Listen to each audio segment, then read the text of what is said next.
Doctor अर्चना गुप्ता ने list जारी कर दी। हाँ। अब इसमें प्रभाव किसका रहा? ये कौन सी बीजेपी का कमाल है? मनोहर लाल खट्टर के इसमें आदमी हैं, नायब सिंह सैनी के इसमें आदमी हैं, या किसको वेटेज मिली है? उस लॉबी की अगर बात करते हैं तो इस पे आपको क्या लगता है कि क्या ये सारे के सारे डॉक्टर अर्चना गुप्ता ने खुद तय किए होंगे?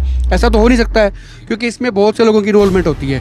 तो इसमें कौन सी बीजेपी हावी रही है? सूची जारी करती है बीजेपी, महामंत्री जारी करते हैं बीजेपी में, तो इन वाइस प्रेसिडेंट की जो गिनती है, इनका योगदान जो है वो कहाँ रहता है? बीजेपी में जैसे इन्हीं की पार्टी के नेता का बयान है नीलवीज का, दो तरह के घोड़े होते हैं। जो लोग बीजेपी को सत्ता में लेकर आए, तीसरी बार लेकर आए, उन लोगों को उतनी बड़ी जिम्मेदारी नहीं मिली, वो इस उम्मीद में थे। हरियाणा में आपको ध्यान ये भी करना चाहिए कि बीजेपी जब आई है तो वो पिछड़े वर्ग के दम पे आई है, यानी कि पिछड़ों को बीजेपी ने साथ में लिया। और उसमें भी पिछड़ों के भीतर भी एक पिछड़ा होता है, अति पिछड़ा जिसको बोलते हैं, यानी कि BCA।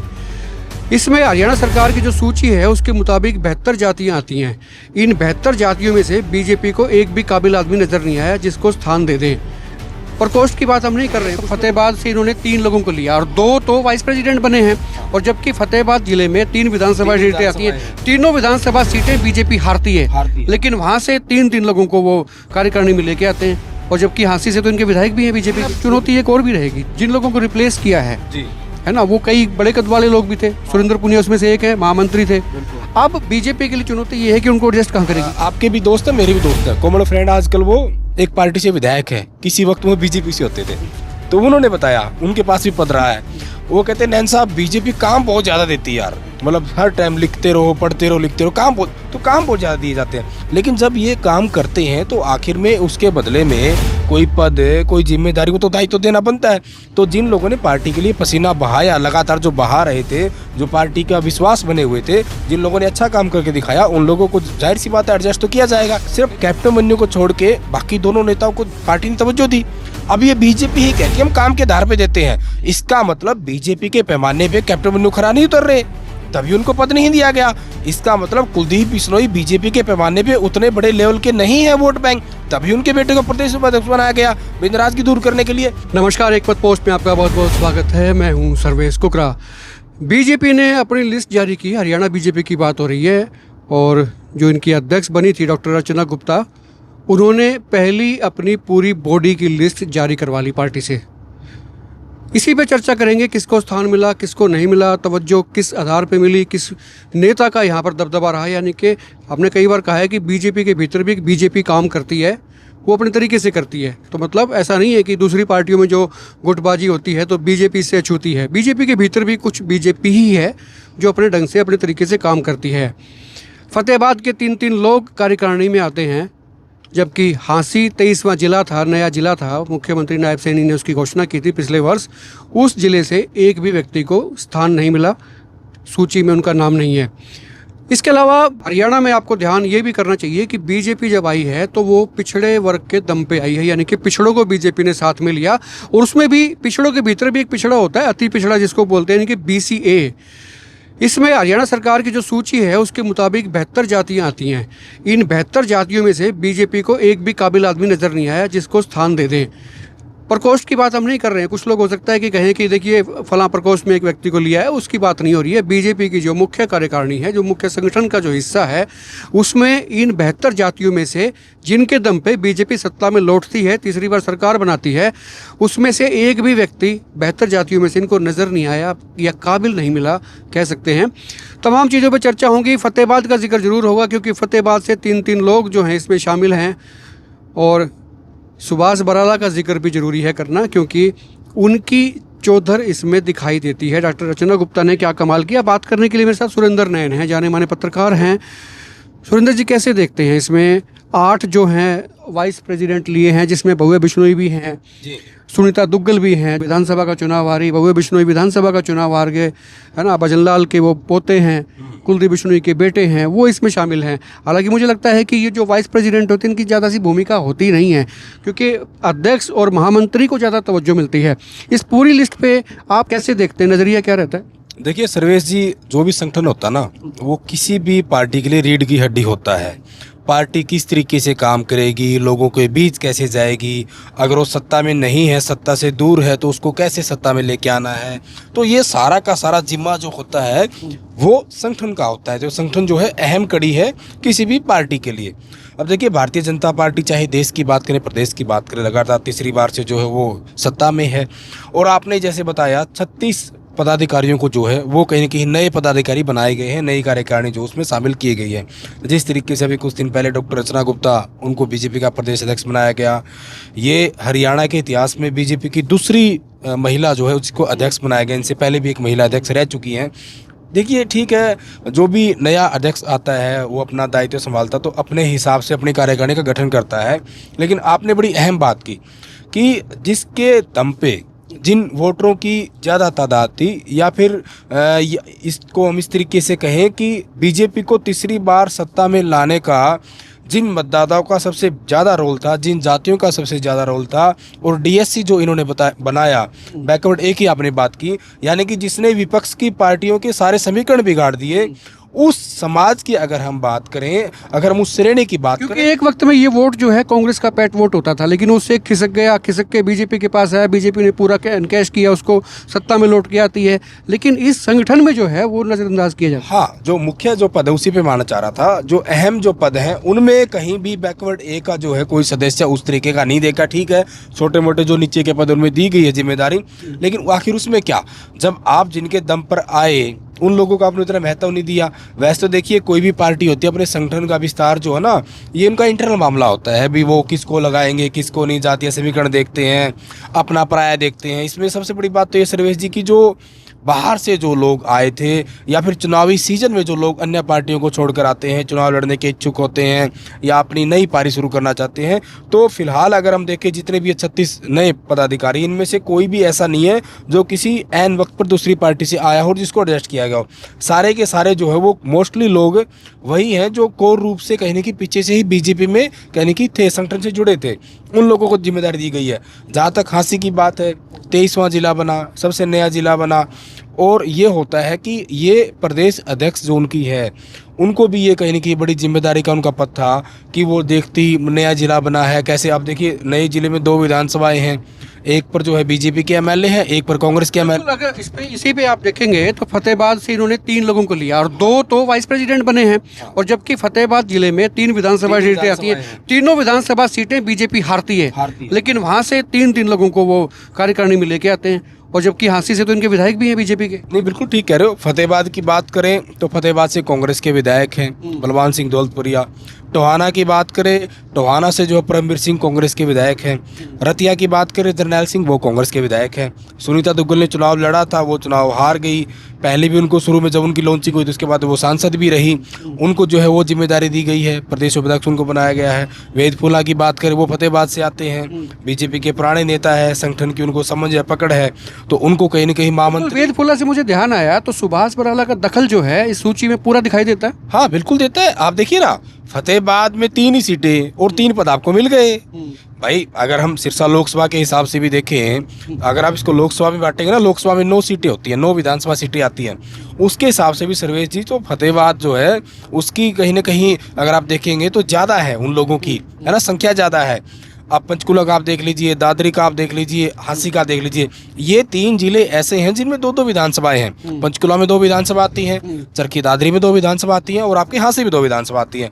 तो यानी कि कहने का मतलब, ठीक है, गुड़गांव से भी रहा, फरीदाबाद से भी रहा, अलग अलग जगहों से रहा, लेकिन जो मेन बात है ना वही है कि बहुत सारे बीजेपी के लोग, ये तो बात है कि बीजेपी डिसिप्लिन वाली पार्टी है, लेकिन बावजूद उसके अंदर खाने बहुत सारे नेताओं के मन में टीस है। वो टीस इसलिए है कि जो बीजेपी कहीं न कहीं बिल्कुल आखिरी अंतिम श्रेणी की जो बात करती है, अंत्योदय की जो बात करती है, कि जो लोग बीजेपी को सत्ता में लेकर आए, तीसरी बार लेकर आए, उन लोगों को उतनी बड़ी जिम्मेदारी नहीं मिली, वो इस उम्मीद में थे। बिल्कुल। इसमें आपको क्या लगता है नैन साहब, डॉक्टर रचना गुप्ता ने लिस्ट जारी कर दी, अब इसमें प्रभाव किसका रहा? देखिए, बीजेपी के भीतर एक बीजेपी होती है, ऐसा मैं अक्सर कहा करता हूँ, तो इसमें भी जो है ये कौन सी बीजेपी का कमाल है? मनोहर लाल खट्टर के इसमें आदमी हैं, नायब सिंह सैनी के इसमें आदमी हैं, या किसको वेटेज मिली है, उस लॉबी की अगर बात करते हैं तो इस पे आपको क्या लगता है कि क्या ये सारे के सारे डॉक्टर अर्चना गुप्ता ने खुद तय किए होंगे? ऐसा तो हो नहीं सकता है, क्योंकि इसमें बहुत से लोगों की इन्वॉल्वमेंट होती है। तो इसमें कौन सी बीजेपी हावी रही है? अगर हम ऊपरले तरीके से देखें ना, अगर हम ड्रोन शॉट होता है ना, ड्रोन ऊपर से अगर हम देखेंगे तो ये बड़ी इतनी चालाकी से लिस्ट बनाई गई है कि आपको ये लगेगा कि सबका समावेश है। लेकिन जब आपने एक बड़ी बात कही कि बीजेपी के अंदर भी एक बीजेपी होती है, जब अंदर वाली बीजेपी में जाएंगे, जो बार बार विपक्ष के लोग कहते हैं सुपर सीएम यानी कि मनोहर लाल खट्टर की जो टीम है या मनोहर लाल खट्टर के जो विश्वास पात्र है, उनकी बहुत ज़्यादा दखलंदाजी इस लिस्ट में रही है। जो ये नए कार्यकारिणी बनी है, संजय भाटिया का नाम बहुत बड़े तौर पर आता है, उनका भी इसमें बहुत बड़ा दखल रहा है। मनोहर खट्टर का तो है ही है, सुभाष बराड़ा का दखल जैसे हमने खुद बताया। तो यानी कि मेजोरिटी ऑफ अगर नंबर देखेंगे ना, सुभाष बराड़ा को भी तो बेहद करीबी माना जाता है मनोहर खट्टर का। बिल्कुल है, बड़े बड़े फैसले करते हैं। आप वैसे तो ये हमारा इस चर्चा का हिस्सा नहीं है, लेकिन छोटा सा एक मिनट के लिए बता देता हूँ। चैनत का धरना चला था, अब बहुत सारे लोगों को नहीं पता, चैनत धरने को सुलटाने में बहुत बड़ा रोल सुभाष बराड़ा का है। सुभाष बराड़ा पहले भी एक दफा आए, लोगों से बातचीत की, किसी को मालूम नहीं था, उन्होंने कुछ लोगों के जिम्मे लगाया भी, इनसे बात करिए, बार्गेनिंग करेंगे, जो भी करेंगे, इनको तो लेके आते हैं प्लेटफॉर्म पर, वो लेके आए। लेकिन ये दिखा नहीं, बहुत सारे लोगों को दिखा नहीं। सुभाष बराड़ा आए, आपने बिल्कुल ठीक कहा, वो कहीं ना कि नींव रख गए थे और फीडबैक उन्होंने ले दिया था। उन्होंने फीडबैक जो मनोहर लाल खट्टर को बताया, और जिस दिन मनोहर लाल खट्टर आते हैं तो सुभाष बराड़ा को साथ लेके आते हैं और 15 मिनट में टीम मिल जाती है। तो कहने का मतलब बीजेपी जो अपने तरीके से काम करती है, ये बात बिल्कुल सत्य है कि चाहे कांग्रेस हो, चाहे इनेलो हो, जेजेपी हो, क्योंकि हम हरियाणा की बात कर रहे हैं, तो संगठन के मामले में बीजेपी बहुत ज़्यादा आगे है। ये किसी से छुपा हुआ नहीं है। उस बात का ये भी सबूत है कि ये कैसे आखिर बार बार सरकार आ रहे हैं, कैसे इनकी सीटें बढ़ती हैं, कैसे ये लोगों तक टच में आते हैं। तो जैसे मैंने शुरू में कहा था ना, संगठन, कांग्रेस पे ऊपर क्यों लोग आरोप लगाते, भाई संगठन नहीं तुम्हारा, तो संगठन बना तो फिर भी एक मंच पे नहीं है। बीजेपी में कम से कम डिसिप्लिन तो है, और कोई भी कार्यकारिणी हो, कोई भी संगठन हो, कोई भी यूनियन हो, सर्वेश जी, डिसिप्लिन बहुत बड़ी चीज़ है, डिसिप्लिन में रहना। और बीजेपी में ये बड़ी खास बात है। तो ये जो नई कार्यकारिणी बनी है, ये उसी तरीके से बनी है। बहुत सारे लोग इसमें निराश भी है, और जो नए लोग जिनको जिम्मेदारियाँ मिली हैं वो खुश भी हैं। कुलदीप बिश्नोई का देखिए ना, कुलदीप बिश्नोई को लेकर जो उनके समर्थक लगातार नाराज थे, बहुत सारी चीज़ें फैलाई गई। हो सकता है कुलदीप बिश्नोई को बड़ी जिम्मेदारी दे दें। अब बड़ी का मतलब तो प्रदेश अध्यक्ष ही होता है भाई, मुख्यमंत्री तो बनने से रहा, चुनाव नहीं है तो बड़ी प्रदेश अध्यक्ष। लेकिन ये तो लॉलीपॉप से भी नीचे वाली कैटेगरी आप समझेंगे इसको, मतलब वाइस प्रेसिडेंट का पद जो है कोई बहुत बड़ी अहमियत या हैसियत नहीं रखता है। हाँ, नहीं, बिल्कुल आप ठीक कह रहे हैं, उतना नहीं रखता। 8 वाइस प्रेसिडेंट बना दी गई, 8 सुनीता तो गुलू, इनका जिक्र भी कब आता है? आप देखिए ना, कोई लिस्ट जारी होती है, सूची जारी करती है बीजेपी, महामंत्री जारी करते हैं बीजेपी में, तो इन वाइस प्रेसिडेंट की जो गिनती है, इनका योगदान जो है वो कहाँ रहता है बीजेपी में?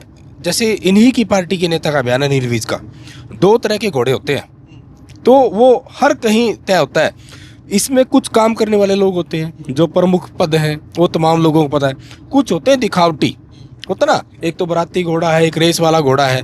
तो ये जो वाइस प्रेसिडेंट है, मुझे नहीं लगता इनका उतना बड़ा काम होता होगा। लेकिन ठीक है, चलो, एक प्रदेश अध्यक्ष के ऊपर उतना बोझ ना पड़े, जिले को अलग अलग जोन में बांट के, स्टेट को अलग अलग जोन में बांट के, उस हिसाब से एक फीडबैक। बीजेपी की रही तो है परंपरा, वो काम तो लेती है, उनको घुमाती है, आपको कहती है भी आपको एक टैग दे दिया हमने, ये टैग लगाओ और फिर फील्ड में चले जाओ, वो चीज़ें होती हैं। नए लोगों को भी स्थान दिया, इसमें बीजेपी की तारीफ करनी होगी कि नए लोगों को स्थान दिया है। इन्होंने जो बीजेपी से जुड़े भी थे, हो सकता है कुछ जो बाहर से इम्पोर्ट होकर आए थे पिछले वक्त में वो भी होंगे, लेकिन नए लोगों को रिप्लेसमेंट कर दिया। लेकिन अब चुनौती एक और भी रहेगी, जिन लोगों को रिप्लेस किया है जी, है ना, वो कई बड़े कद वाले लोग भी थे। सुरेंद्र पुनिया उसमें से एक है, महामंत्री थे। अब बीजेपी के लिए चुनौती ये है कि उनको एडजस्ट कहाँ करेगी। हाँ, ये बहुत बड़ी चुनौती है वाकई में, क्योंकि जिन नेताओं ने आपके संगठन के लिए काम किया, दिन रात पसीना बहाया, घर बार बिल्कुल छोड़ दिया, त्याग दिया, काम किया, सुरेंद्र पुनिया उसमें एक उदाहरण, और भी बहुत सारे नाम हैं। तो आखिर उन लोगों को कैसे एडजस्ट करना है, तो बीजेपी सोचेगी, और करना भी चाहिए अगर वाकई में उनका अच्छा काम किया। और देखिए, बीजेपी में तो कहा जाता है कि यहाँ पे मांगने की परंपरा नहीं है, तो देने की है। अब जैसे आपने बताया ना, काम बहुत देती है। आपके भी दोस्त हैं, मेरे भी दोस्त हैं, कॉमन फ्रेंड आजकल वो एक पार्टी से विधायक है, किसी वक्त वो बीजेपी से होते थे। तो उन्होंने बताया, उनके पास भी पद रहा है, वो कहते हैं नैन साहब बीजेपी काम बहुत ज़्यादा देती है यार, मतलब हर टाइम लिखते रहो, पढ़ते रहो, लिखते रहो, काम बहुत ज़्यादा दिए जाते हैं। लेकिन जब ये काम करते हैं तो आखिर में उसके बदले में कोई पद, कोई जिम्मेदारी को तो दायित्व तो देना बनता है। तो जिन लोगों ने पार्टी के लिए पसीना बहाया, लगातार जो बहा रहे थे, जो पार्टी का विश्वास बने हुए थे, जिन लोगों ने अच्छा काम करके दिखाया, उन लोगों को जाहिर सी बात है एडजस्ट तो किया जाएगा। लेकिन ये भी है, बहुत सारे लोग ऐसे भी हैं।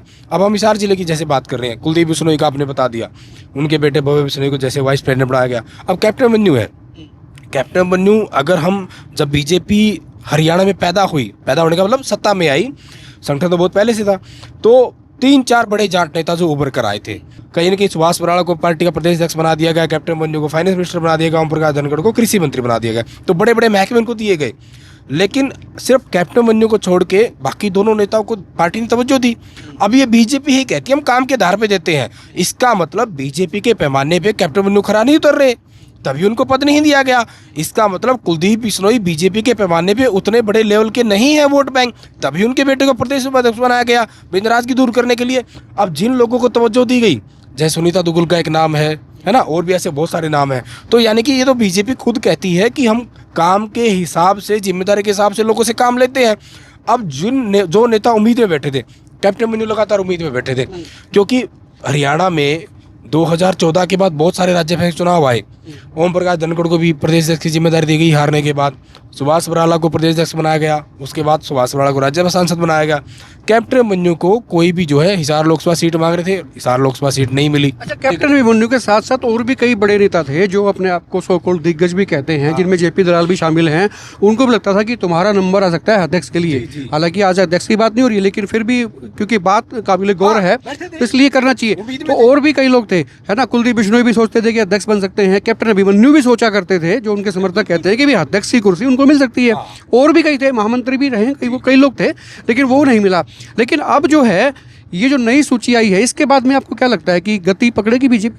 नहीं, बिल्कुल। देखिए, कोई भी, इससे पहले प्रदेश अध्यक्ष मोहनलाल बड़ोली थे, उन्होंने काम किया, ठीक है, उनके जो है कार्यकाल में जो है बीजेपी तीसरी बार फिर सत्ता में आई। पहले भी वो थे, उनका एक्सटेंड किया गया, बाद में उन पर बहुत सारे सवाल उठे तो उनको बदल दिया गया पार्टी ने, और ये कह रहे हैं कि उनको तो एक्सटेंशन दिया गया था, हटाना बहुत पहले था।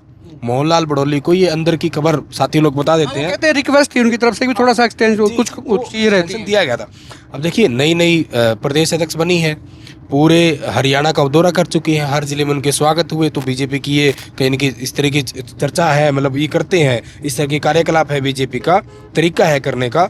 तो वो नई जो प्रदेश अध्यक्ष बनी, हर जिले में गई, हर नए लोगों से मिली। अब जिस तरीके से नई कार्यकारिणी आई है, तो जाहिर सी बात है आगामी समय में जो जिला अध्यक्ष हैं उनमें भी बदलाव किया जा सकता है।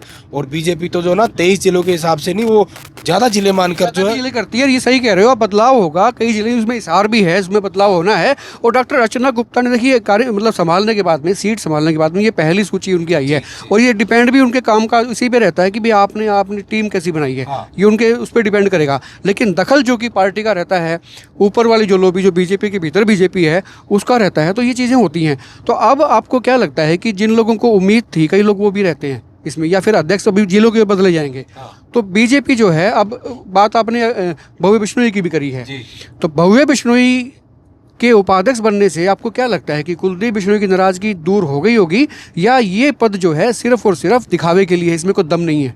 देखो, अगर बिल्कुल क्लियर रूप से कहें तो ये कुछ नहीं लॉलीपॉप है। जितना बड़ा कुलदीप बिश्नोई का पद है, क्योंकि उनके पिताजी हरियाणा के सबसे लंबे समय तक मुख्यमंत्री रहे भजन लाल, और बिश्नोई समाज से आते हैं, हरियाणा में भी है और साथ लगता राजस्थान, वहाँ भी उनका प्रभाव है। और बीजेपी ऐसा कहती भी है बार बार कि हमने सबसे काम लेना है।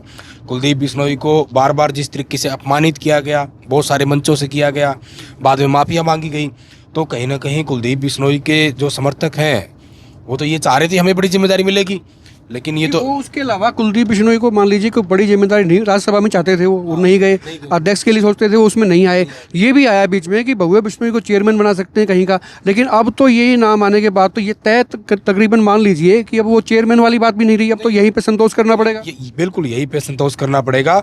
और सिर्फ कुलदीप बिश्नोई ही नहीं, जो बड़े नेता, आपने कुछ नेताओं के नाम लिए, कुछ नेताओं के नाम रह भी गए होंगे सर्वेश जी, उन तमाम नेताओं के अरमानों पर जो है पानी बीजेपी ने फेर दिया है, क्योंकि जो पद है वो बढ़ चुके हैं। अब इतने बड़े कद के नेता जिला अध्यक्ष तो बनने से रहेंगे, जिला अध्यक्ष थोड़ी बनेंगे, और ना इनको पार्टी बनाएगी। तो कहीं ना कहीं उनके अरमान जो है वो सवा हो चुके हैं, पानी उन पे फिर गया है। बीजेपी ने एक चीज़ तो देखी है, अगर हम पूरे 36 लोगों की लिस्ट देखेंगे ना, तो बीजेपी ने ये प्रयास किया है, डॉक्टर रचना गुप्ता ने, जो उनकी प्रदेश अध्यक्ष है, कि कैसे इन लोगों से लंबे समय तक काम लिया जा सके। लंबी दूरी की सोच के साथ जो है वो कहीं ना कहीं यंग एज लोगों को जो है ज़्यादा मौका दिया गया है। बहुत ज़्यादा उम्र दराज लोग इसमें नहीं दिखेंगे। मैं इसी बात पे आ रहा था, मुझे ये भी लगता है कि डॉक्टर रचना गुप्ता ने जो लिस्ट तैयार की, क्योंकि सहमति तो उनकी रही है, क्योंकि लीडर हैं वो, उसको लीड करती हैं संगठन को, तो ऐसा भी ये ध्यान रखा गया होगा कि ऐसे नेता ना घुस जाएं इसमें जो उनको डोमिनेट कर जाएं। हाँ। मतलब वो रिसेसिव पोजीशन में आ जाएं, और जो नेता जो है, जो उनके सबॉर्डिनेट हैं, वो कहीं उसले ऊपर वाले दर्जे के ना हो, या उनके अंदर इस तरह की चीज़ें ना हो। तो वो ऐसा ध्यान रखा गया कि भाई ये काम करने की कंफर्टेबल पोजीशन में रहें। बिल्कुल, ये बिल्कुल आपकी बात ठीक है कि प्रोटोकॉल बना रहे, प्रोटोकॉल का ख्याल रहे। कोई भी जो, क्योंकि सबसे बड़ा अध्यक्ष का ही पद होता है, और बीजेपी में तो ये कहने की तरीका भी है कि जब भी जहाँ भी मुख्यमंत्री जाते हैं तो उसके साथ में जो है प्रदेश अध्यक्ष की कुर्सी लगती है। किसी जिले में जाते हैं तो वहाँ जिला अध्यक्ष की लगती है, भले ही कोई मंत्री हो उसका जिले का। बिल्कुल, प्रोग्राम कितना बड़ा हो उसकी अध्यक्षता अध्यक्ष करेंगे। ये है प्रोटोकॉल है। बाकी पार्टी में हो सकता है आपको कम नजर आए, और कई पार्टियों में तो वहाँ का अध्यक्ष ही क्या पता नजर आए। बहुत सारे नेता तो ऐसे कि फलाना नेता आएगा तो फलाना जिला अध्यक्ष नहीं आएगा, फलाना नेता आएगा तो फलाना नहीं आएगा। ये है, सब किसी से छुपा हुआ नहीं है। तो लबोलवाब यही है सर्वेश जी कि बीजेपी ने अपने तरीके से देखते हुए, डॉक्टर रचना गुप्ता ने, कि एक लंबे समय को देखते हुए आगे आगामी दूरगामी सोच के साथ जो है वो कहीं ना कहीं इन नेताओं को, इन लोगों को संगठन में जिम्मेदारी दी गई है। अब लेकिन बड़ी बात वही है कि डीएससी समाज, बैकवर्ड ए, जिनका बहुत बड़ा योगदान था बीजेपी को तीसरी बार हरियाणा में लाने का, उन लोगों में नाराजगी है, मायूसी है। वो बहुत बड़े पद की इच्छा, लालसा रखते थे, उनको कहीं ना कहीं उस पद से, उस मौके से दूर रखा गया है। ये उनमें टीस रहेगी। शुक्रिया बात करने के लिए। सुरेंद्र नयन थे, जाने माने पत्रकार हैं, और बीजेपी ने जो लिस्ट जारी की है, यानी कि डॉक्टर रचना गुप्ता जो अध्यक्ष हैं बीजेपी की हरियाणा की, उन्होंने जो पहली लिस्ट यानी कि अपनी फुल फ्लैज कार्यकारिणी जो है घोषित की है, उसको लेके काफ़ी सारी क्यूरियोसिटी थी, लोग जानना भी चाहते थे। और ये बात सही है कि बैकवर्ड के दम पे बीजेपी जो है सत्ता में लौटती है हरियाणा में तीसरी बार, और उसी बैकवर्ड ए में मैं बात कर रहा हूँ, जो जिनको अति पिछड़ा भी कहते हैं, बैकवर्ड ए क्लास में, जिसमें 72 जातियाँ आती हैं हरियाणा सरकार के मुताबिक, उनमें से शायद कोई काबिल आदमी इनको नहीं मिला। प्रकोष्ठ की बात मैं नहीं कर रहा हूँ, ये अपने आप में थोड़ी सी एक बात है। अदरवाइज़ बीजेपी सोचती बहुत गहरा है, लंबी सोचती है, ये सबको मालूम है, तैयारियाँ उसी हिसाब से करती है, और संगठन इनका काम भी किया करता है। लेकिन देखना ये होगा कि डॉक्टर रचना गुप्ता का जो नया संगठन है ये किस गति से काम करता है। आप क्या राय रखते हैं कमेंट बॉक्स में जरूर लिखें। पसंद आए तो आप लाइक भी कर सकते हैं। रिक्वेस्ट मेरी शेयर करने की है, वीडियो को आप शेयर कर दें। आप देखते रहे एक मत पोस्ट। नमस्कार।